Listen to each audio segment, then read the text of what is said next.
What should we make of this hawkish bias with the Fed? Hi, I'm Jeffrey Roach, Chief Economist at LPL Financial, and welcome to the latest edition of the LPL Street View. In this video, I'll address key takeaways for investors as they consider the impact from the Fed's latest decision on interest rates. As the economy is likely downshifting, investors should take heed that the Federal Reserve's current stance is unnervingly similar to early 2007. So during that time, the Fed held a tightening bias since they believed the housing market was stabilizing, the economy would continue to expand, and inflation risks remained. Now clearly, their expectations were not met as the economy soon fell into recession. And that's not suggesting another 2008 is coming now, but rather it's to highlight how fast the economic environment can change. So let's take a step back. Forecasting regime shifts are difficult for both public policymakers and private investors. The macro environment will likely experience a shift in the coming months as consumers retrench, businesses slow hiring. But despite emerging signs of slowing, the Fed recently communicated this hawkish stance on the path of interest rates going forward, and the markets seem to take it all in stride. At the conclusion of the June 13 and 14 meeting, the Federal Open Market Committee, the FOMC for short, kept rates unchanged but communicated a hawkish bias toward future interest rate decisions. Committee members were intent on further tightening, but expressed concerns over unknown risks yet to emerge from the cumulative tightening over the past year.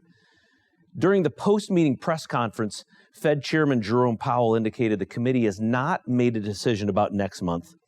But if economic conditions hold steady, investors should pencil in a 25 basis point increase to the Fed funds rate. And along with the statement, the committee updated the Summary of Economic Projections, the so-called SEP for short, which is arguably more important than the brief monetary policy statement. Within the most recent SEP, most policymakers believe further tightening is needed, unless, of course, conditions materially weaken. Now, we think the Fed should consider the improving inflation outlook in addition to the other variables and concerns they've already stated. The latest CPI print decelerated toward the lower end of market expectations. So with overall headline inflation falling to the lowest level since April 2021. The encouraging trend in consumer prices will provide the Fed some leeway throughout the balance of 2023.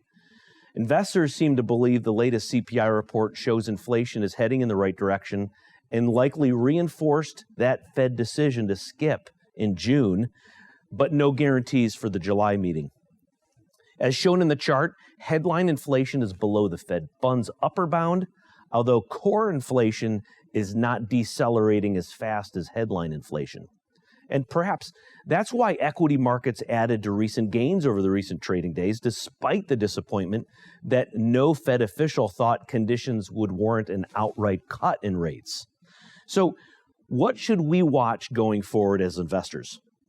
The housing sector is currently a significant factor impacting inflation in 2023. Shelter costs, which hold a significant weight in the CPI, are expected to ease. There's evidence rent costs will eventually decrease, as can be seen in the robust multifamily construction activity.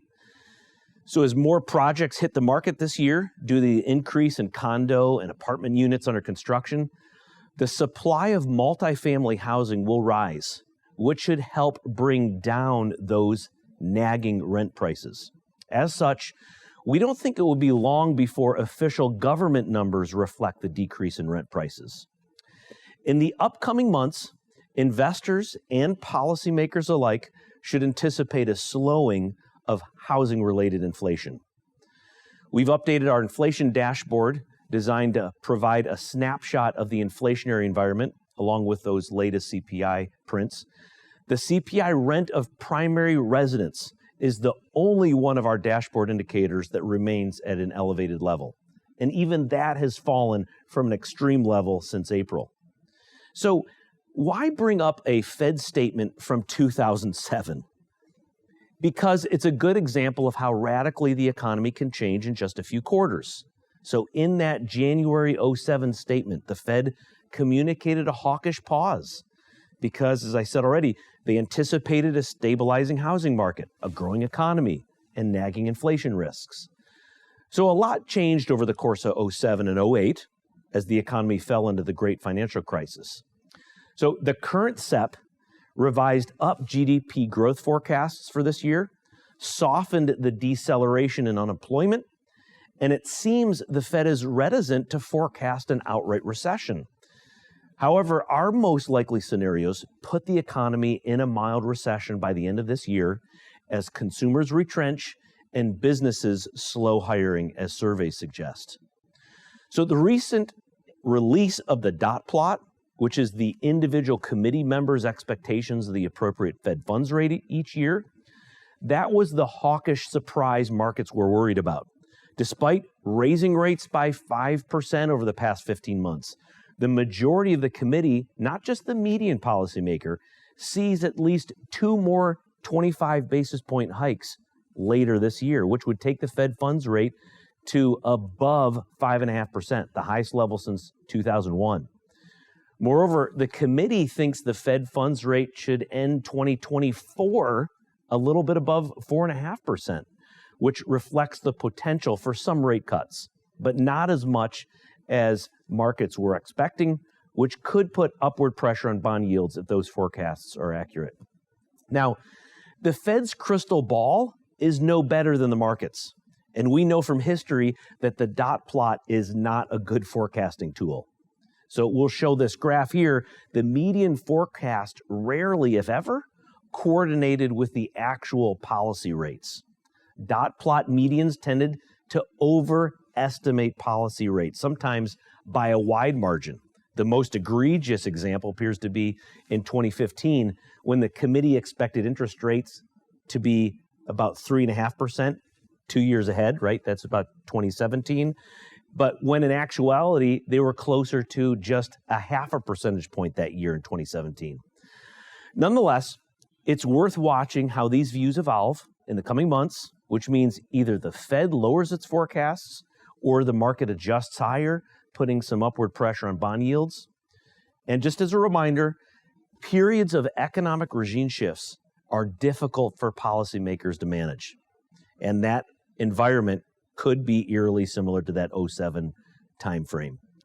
Fed tightened, believed housing market was stabilizing, the economy was expanding, inflation risks remained. Now remember, both the 07 statement and the most recent one last week specifically mentioned the FOMC's process in determining the extent of additional policy firming that may be needed. Another way of saying data dependent. Clearly, those expectations were not met since we know what happened in later quarters after the 07 decision. Now, despite the reference in 07, our baseline, again, is the economic slowdown does not produce another 2008 scenario, yet investors should anticipate some volatility as the economic outlook remains cloudy. With the Fed seemingly pushing out rate cuts, markets are probably going to be volatile over the next 2 quarters, or at least until the inflationary story becomes clearer. Now, that's all for now. Continue to follow the LPL research team on social media, and take care.